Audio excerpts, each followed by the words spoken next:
Welcome back to the lab, my treasured assistants. I hope you're well and prepared. For today, I have another mad hand that I'd like to introduce you all to. Actually, no, that's not correct. He's a mad lord, not a hand, and the two are vastly different from each other. Anyway, some time ago I explained what the latter was, but if you need a refresher, for good reason, feel free to revisit my previous video. In the meantime, I'll explain the former. Simply put, a mad lord is an individual selected to serve as the foundation of their respective craft, which at the moment can fall under 4 categories: research and development, human resources, covert operations, and accounting. That's not to say that the achievements of those working under them are any less, but I believe in the notion of honoring those that came before, not to the point of idolatry, but as a matter of respect. After all, even with a key, a car cannot start without an engine, a fire can't ignite without ignition, a train can't proceed without tracks. Unless you don't mind a trail of destruction being left in your wake. But you get the idea.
Now, I know our focus here is art and all, but dropping new titles got my writing synapses firing, so I'm forced to talk about it.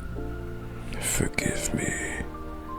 That said, I don't like to make assumptions, but I think saying that you lot being familiar with games and or anime would be a reasonable assumption.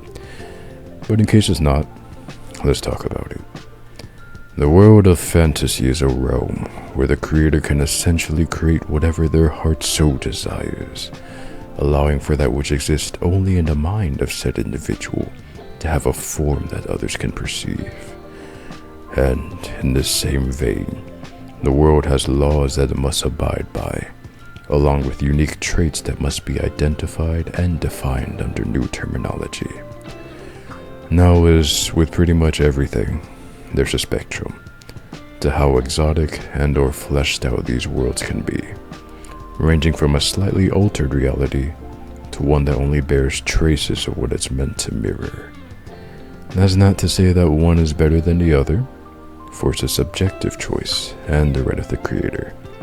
So, for a point of reference, let's say something like My Hero Academia is at one end, while Zenless Zone is at the other.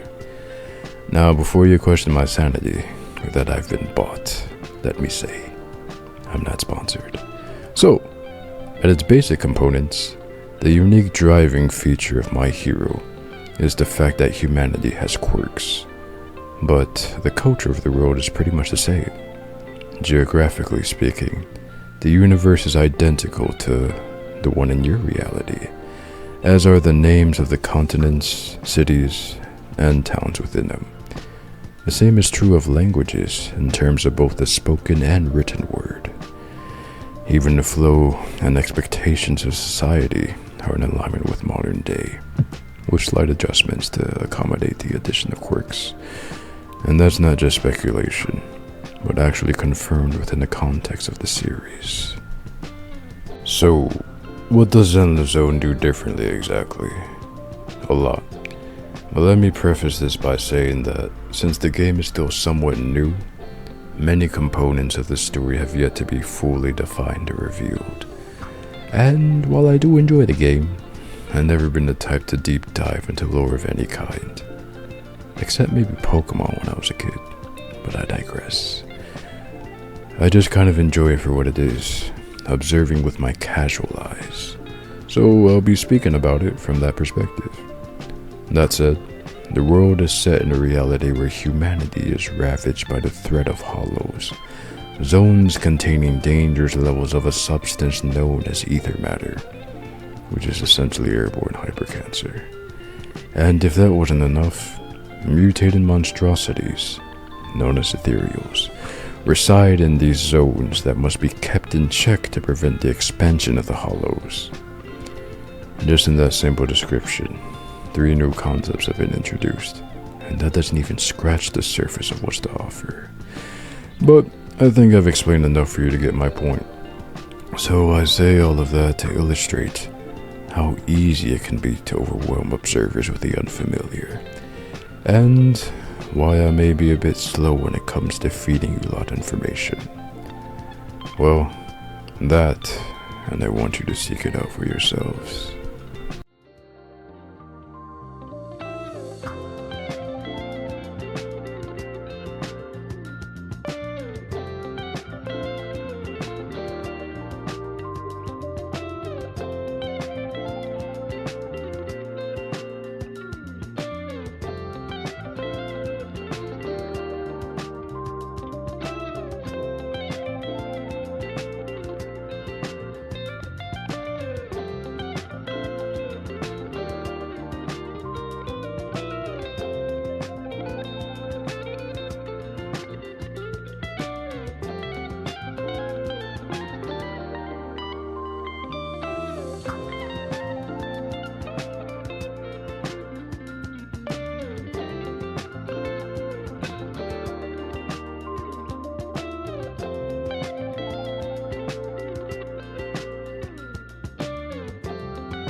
Anyways, let's get to the actual drawing.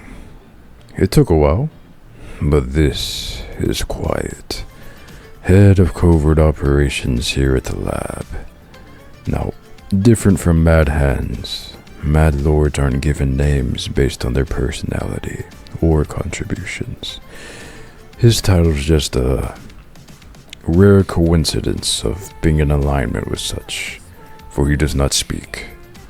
Biologically speaking, he is more than capable of doing so, but for the entirety of our time working together, I've never once heard his voice. I can't say that I've been without curiosity, but even if I did ask him about it, what other response could I expect besides silence? Not that I had the desire to change that anymore. I've long since accepted the reality of his circumstances, so as long as the job gets done, I have no reason to make any unnecessary request.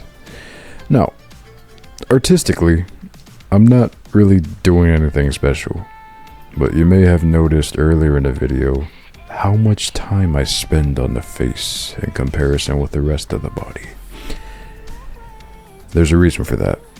That being that I consider the face to be the most important part of the piece. As they say, eyes are the window to the soul, and it's no different in the context of an illustration. Personality, backstory, convictions, fears. A whole story can be told without the need for words. So if something's off, you not only misrepresent your character, but distract from the overall quality of the piece. So each and every time, I meticulously work at it, drafting the shape and position of the head, coming up with the expression and roughing out the details, and then finalizing the details in ink, adjusting the size and positioning as I go along. It's a labor of love, and one I won't shy away from.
And at last, another piece joins the collection.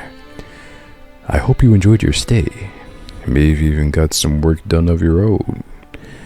And again, I ask that you forgive my, hopping back and forth between topics. Discussing art-related things has its place, of course, but my passion for other endeavors are just as potent. Better to share what's on my mind, rather than let it fester in the maze. But as deep as the well may run, even I run out of topics to cover.